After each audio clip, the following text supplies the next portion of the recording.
Marshall, thanks so much for consulting with me like this and agreeing to let me record it.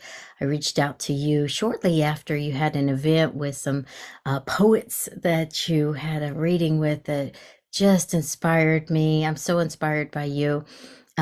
Just last February, had my first training with you on poetry in session. I've used a lot of poetry since then, which is kind of blowing my mind. I never even thought that I even had that capability, and I'm having some pretty profound results in session. So thank you for this, and I can't wait to just kind of tell you how I'm using it with my EMDR work and get your thoughts and your guidance. Oh, I'm excited to hear about it. So, like in EMDR, like there's 8 phases. The history taken phase one, phase two is preparation, then phase three through seven is like where I consider like the reprocessing. Three is assessment, four is desensitization, five installment, six body scan, and seven closure, eight is reevaluation. I've been using it mainly in phase one and phase two. So I want to kind of talk to you how I'm using it and just see, get your thoughts and see if there's a way to make it better or kind of more aligned with the EMDR, but I know it works so well with anything. Absolutely. So in my phase two preparation, I've been doing Santray. Santray integrates very well with the EMDR. And I went to one of your recent trainings at your workshop and on dissociation. It wasn't even an EMDR training, but Santray. And I really, really feel like I grew as a professional and personally in that training. One big takeaway that I got from that was you can add a lot of things. Like you can add a witness outside of the sand tray. I'd never even heard of that. And then you had us like a candle, put a positive thought, which in my mind, I'm like, oh, we could do a positive cognition. We had a little journal. I mean, you like went all out. It was incredible. So with my EMDR sessions that I'm doing sand tray with, a lot of a lot of positive statements start coming up. And in phase two, we're really looking for kind of building up the resources. So, most recently, I had a session where anything that the client said that was positive, that kind of had like a certain, um, that felt like, oh, this is something to resource, I just took notes. And at the end, and I put it in each line, so at the end, I had read that back to this client, and it was really powerful. It didn't rhyme. A lot of it, while it seemed out of context when I was writing it down, it really flowed and it ended up in a real beautiful, powerful point. My dog's barking. And then I had her pick out a line to use for the title of the poem. Just super amazing.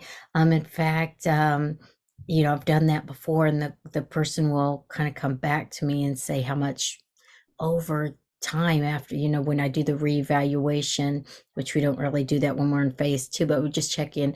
How was this past week? There's that, oh, I read it the next day and it had this meaning, this meaning. And so it just had this resourcing vibe in phase two. It's really powerful. I didn't put any of the potential targets or anything in there. What do you, and then the person took the poetry with them. What are your thoughts on that use? Yeah, absolutely. I think a lot of times we limit how powerful lyrical language can be.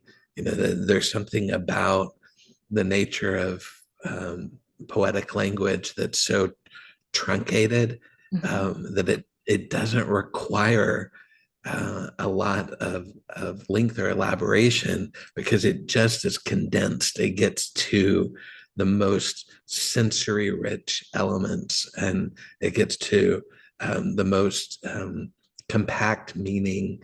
And so for people to be able to take that and let it become almost mantra, like it reminds me of that technique in EMDR resourcing that was, I think, developed within the OCD treatment community called the distancing technique, where when there's a looping belief that Mhm. someone struggles with Mhm. in phase two, Yeah. instead of trying to prematurely replace it, you allow it to be there and then you elongate it.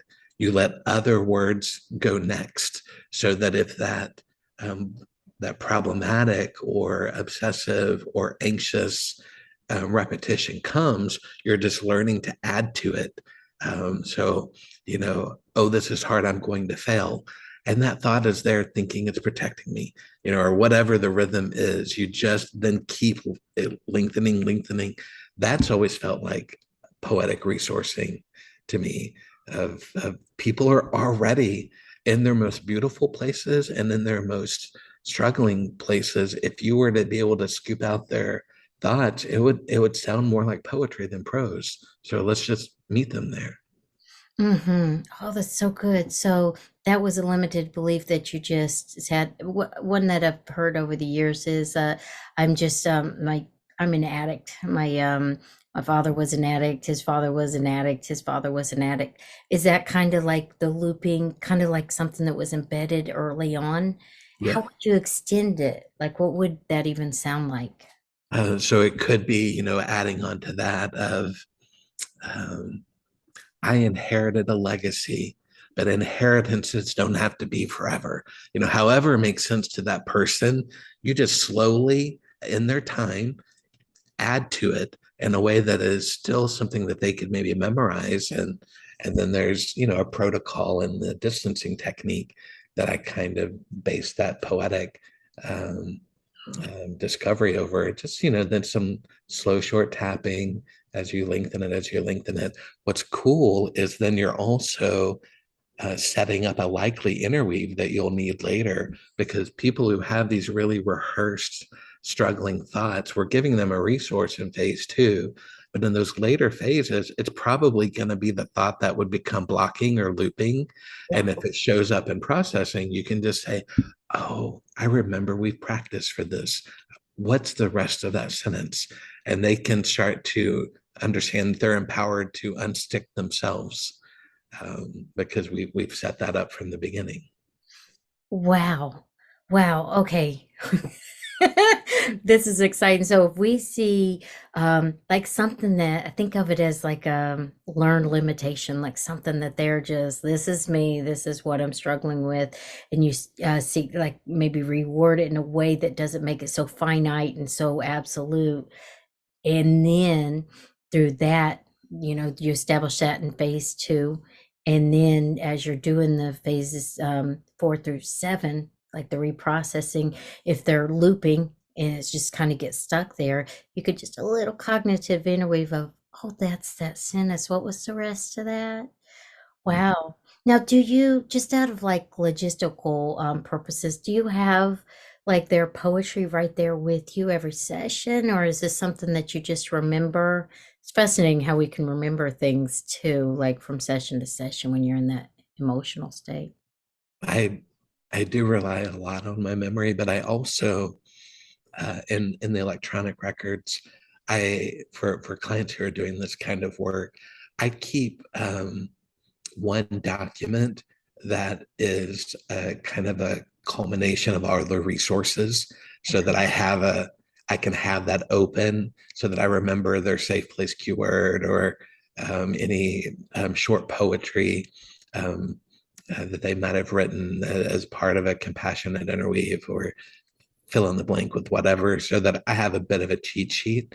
So if it goes in my regular progress note for that session, I might just lift out the part and then put it in this other document as well. And it just helps me stay organized. You've spent a little time with me to know that I'm a bit organized as a Are. You are. And what's kind of coming to my mind is you even talking about in that training, like as people, like even children, often they will gift us pictures that they've drawn. And that's something that you keep too as well, and you'll add it into your stuff. But keeping it in the EHR records is something that that's the place where they go. One Mhm. thing, and I'm just kind of shooting off on a tangent, but I think it belongs in here. You mentioned that sometimes, or at least in that one case you talked to us about, you'll have like a shape of something, and then they'll write the poetry around the shape. Mm. So, for example, I don't know how confidential that is, what you talk to us about, but imagine that I had like one of my things that I love is like cars. If I drew a car, I would just have like the shape of a car and then write the words in the kind of the outline of the silhouette of the car. Yeah, absolutely. And it could even start if there's an image that's intrusive. Like I can remember one person who kept describing things as tornadic, as tornadoes. So they wrote a poem inside of a tornado that we drew, but then I had them, sketch a cloud, and I said, and what would happen? Which part of these words would we want to keep if the tornado just returns to being a cloud? And they realized that not everything in the tornado was problematic for them, so it can start with whatever shape is constantly showing up Yeah. in the language, for positive or for struggle.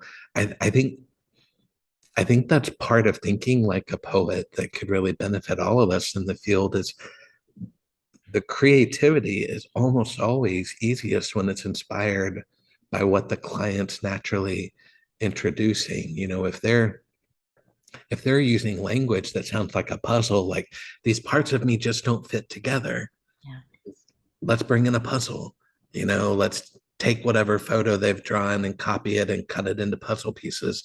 Their language is naturally figurative when they start to get to their most elaborate resources or to the parts of them that they're struggling to understand.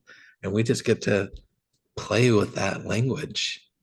Okay, so something's coming to mind. A couple clients, over the years, I've heard the term, and I won't say it just because it's going to be on YouTube, but like the F it bucket. Yeah. So they could have a bucket and then write the poetry around the bucket, and then that came from them. That's imagery, but then that imagery really goes with what they're processing, so it has deeper meaning. Wow. Yep. It's It's not our imagery, it's theirs. it's so much fun. It's so much fun to do. And it doesn't even have to be their own poetry. It might be song lyrics that are coming to them, or if they know other poets.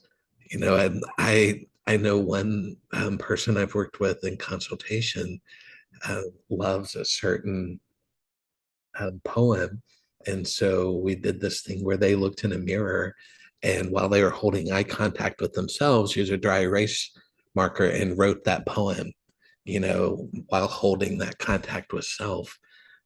And so it can come from anywhere, and it can be written in any way. It's more, allowing the inspiration to come from the arising dynamic of two people showing up together. The other thing that you remind me of when we talk each time is, I'm just never a fan of trying to bypass people's protectors. And Mm, so I think when when these images show up, or these blocking beliefs, or struggling with positive affect and resourcing, anytime those things are there, those protectors are just asking to be acknowledged, that they are serving a righteous purpose. They just want to be seen. And so by giving them language and giving them shape, we're letting them know we see you, we witness you, and thank you for what you've done to bring safety. And often when they feel acknowledged, they want to volunteer to sit alongside the other parts of self. oh, it's so powerful. Gosh, I can't help but think about like our previous conversation months ago about like the importance of all of the states in the nervous system, how I think about protectors really like the kind of like that mobilize, like I'm going to protect you. And if it's there and if you're honoring it with processing in session or with the putting something in the sand tray or words, Mm. like, it's almost like, comes back and helps puts in a little bit of that engagement, that connection, ventral vagal, I'm with somebody, and that's a regulated state as long as you have somebody with you. Absolutely, yeah.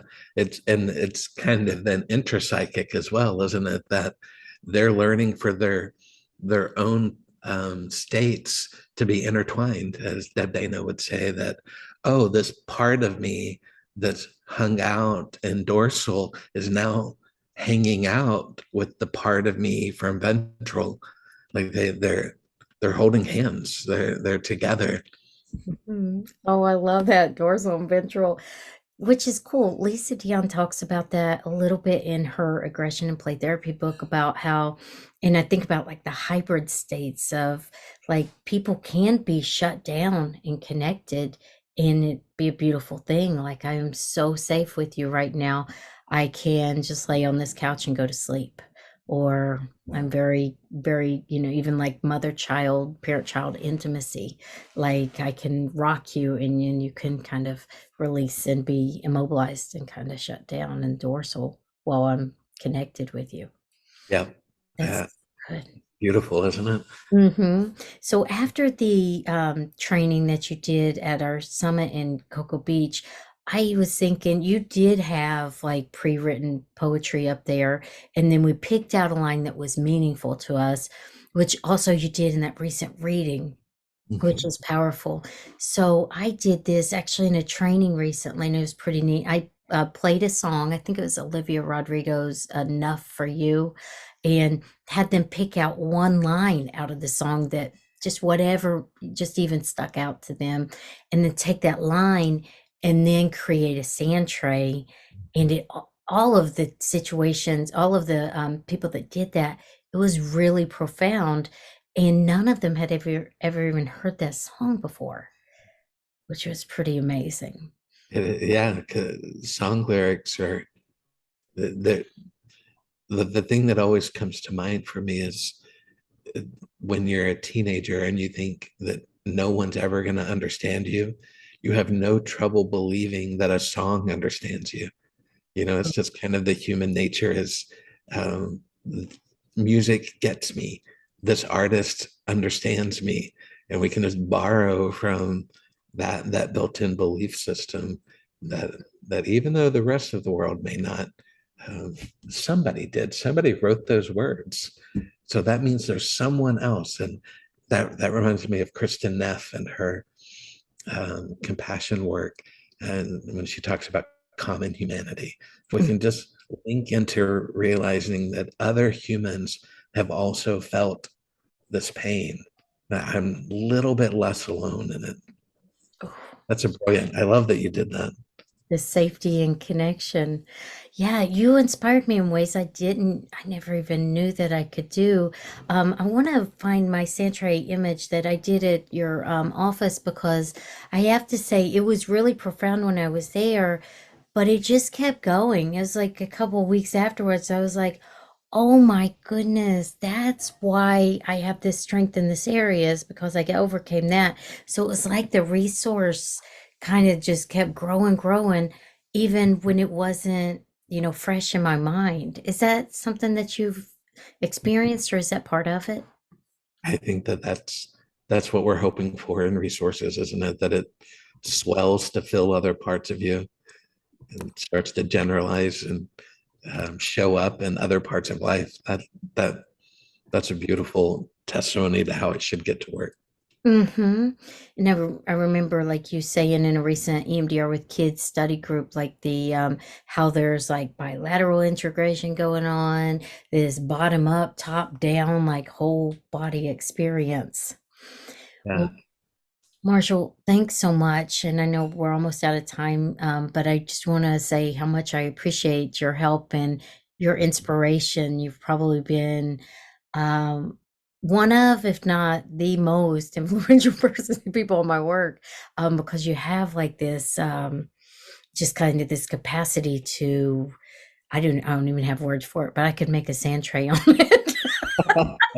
It would be something big and glowing and just enormously beautiful. So I Yeah. appreciate you. It's my pleasure. The influence has been mutual with you, and I will say that before we go that I know you said you've primarily been doing poetry with phase one and phase two, but I have a feeling that you and everyone else who does EMDR has been doing poetry in phase three the whole time. And no one's ever realized it because when a client sets a target and then we read it back to them, we read it poetically. As Mhm. you sit in the corner of that room, waiting for someone to notice you, believing that no one's ever going to see you as important, feeling despair and aloneness in the deepest and darkest part of your gut. Stay there. I mean, it's little poems that we read back to Yeah. them. And we do that in our interweaves and we do that in installation. Mm. It, I think part of why it's poetic, and this is all conjecture, but Francine Shapiro was doing a PhD in literature before she ever found psychology, and she was studying poetry, the poetry of Thomas Hardy. So Oh, I think that poetry was a part of her as she brought in some of these conceptualizations, and it's just ever present if we're willing to reach for it. oh, oh my gosh, that's beautiful. I didn't even know that she was interested in poetry. I do know like that phase three, the assessment kind of has that right, left. There's the cognition, then the felt sense, and the left brain, right brain, the bilateral piece already kind of has the flow of poetry with it, putting words to the creativity part of it. Absolutely. Oh, that's beautiful. So when we read back the assessment, is that, um, gosh, this makes me want to have a session with you so bad. I'm so curious of what that may sound like. Do you just say, okay, so the worst part of like this car accident was that moment, the emotions that you felt were right in your heart. And then the thought that goes with it is, ah, I can't handle this. And it felt really big, like a 9. Yeah, I think the more familiar you are with just little bits of poetic um, technique, then because we don't really need it to have form, but you know, allowing a certain repetition to be present that comes from the client, and there might be natural alliteration that they bring in. There might be the ability just to have the verb at the beginning of each one of those sections have a little bit of a rhythm of believing, receiving, feeling. Like it's not us having to introduce new language. It's just making sure that when we say it back to them, if there is a way to keep it lyrical, that Mhm. allows them to stay in their right hemisphere. Oh, that's so good. That's so good. Where would one go if one wanted to have a little bit more training on poetry and therapy? There's some great books that have been written on poetry therapy. Nicholas Mazza has edited one. There are plenty of resources on um, everything from what's called poetry therapy to poetic medicine, which is another term that people could search. And if people are interested, next year I'm not going to be doing much official training, but I'm going to be doing some healer retreats. And if people want to come and just immerse themselves in their own poetry with a small group of other healers, I would love to have an army of poets rising up in this field that we love to kind of become the prophets and the truth tellers and the compassionate witnesses of our really important work. Yeah, that would be amazing. I have to tell you, I just got a text from Deb McManus the other day. Let's go to Austin. Robin Gobel's going to be with Marshall in May. And I'm like, oh my goodness, I have something planned for every month except for May, so I might do it. But like for the healer, yeah, fascinating. Like there's really like your trainings aren't even like trainings per se, and that wouldn't be a training. It goes beyond anything I've ever experienced. So yeah, I hope a lot of people are able to kind of take you up on that, but not so much to where I can't register because I know you fill up quickly. I really want I want healers to feel loved. We we're doing hard work, and it's been a hard season, and we have to go places, not just for education and not just for consultation. Please keep doing those things with all of the wonderful people, but we deserve to also invest in the other parts of ourselves, that, and it's okay to acknowledge that as beautiful as this job is, it costs us something. And so we really need to be able to go be with other people that replenish what has been voluntarily mined. Oh, that in itself is poetry. Gosh, you got me feeling all teary-eyed. Oh, well, thank you, Marshall. Underneath this video, there's going to be links to your workshop and your miniatures. And as always, I just appreciate you so much. It was good to see you.